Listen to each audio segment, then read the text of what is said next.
One thing I realized when I went home yesterday was that I never taught you how to set up these lights, and since we have to take them down over the weekend, I made this video to kind of show you how to do that. All of the equipment that you need is going to be in this bag right here.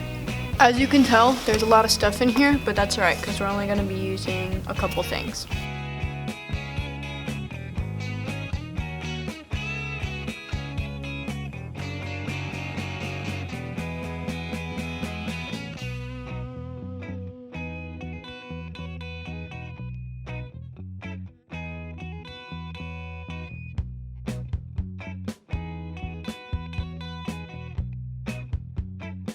Okay, let's go ahead and get started on this first light. So I did already put the stand together, but I'm just going to explain how I did it. There's these little pegs right here that you can loosen to extend or lower the light.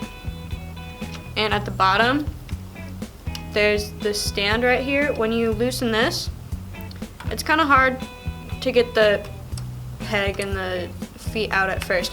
But once you get it out, you're going to extend it, and you want this to be at a 90-degree angle, this triangle right here. And then you can tighten it. I like to put this at about chest level or a little bit lower so that I can stick the light on, and then I'll lift the light up higher.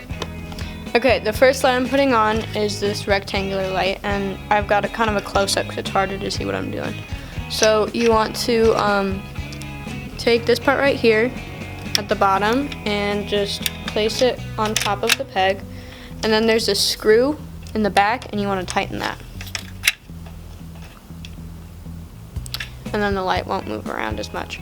And then you're going to take your umbrella, this right here, and you're going to open it up,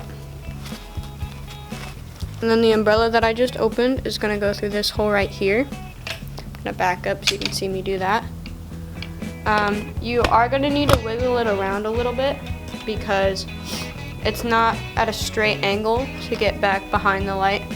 You can see now that it's through here. And then you're going to take this knob at the bottom and tighten that.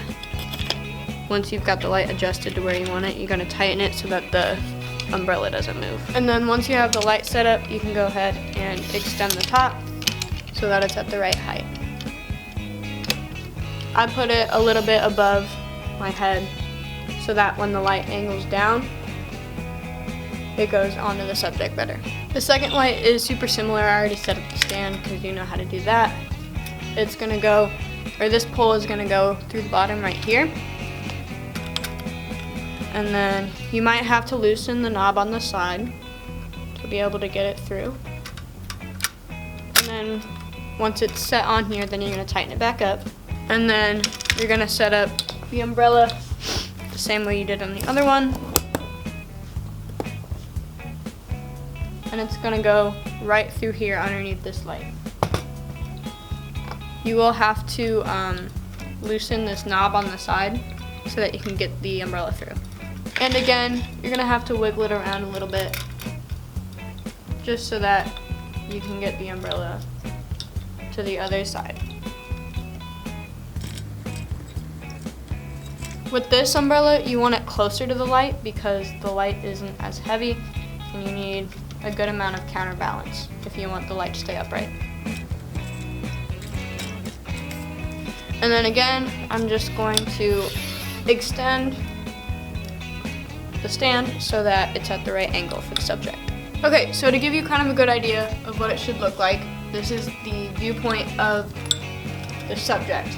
So the rectangle light is going to go on the right, and the circle light is going to go on the left from my point of view. And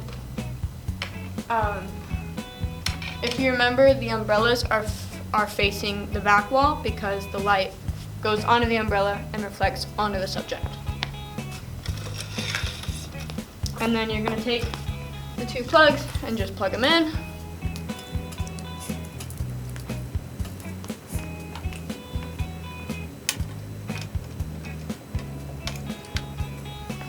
They are different cords, so if you just look at the input on the light, it should be easy to tell which one's which. And then this switch is on the back of the light, and this switch is on the cord. So Yeah. The camera equipment will be in a bag on the right corner.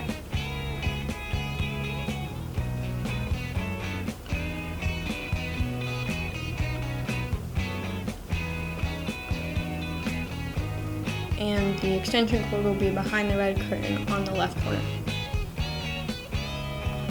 Taking down the equipment works the same exact way, you just do the steps backwards, but if you need help, ask.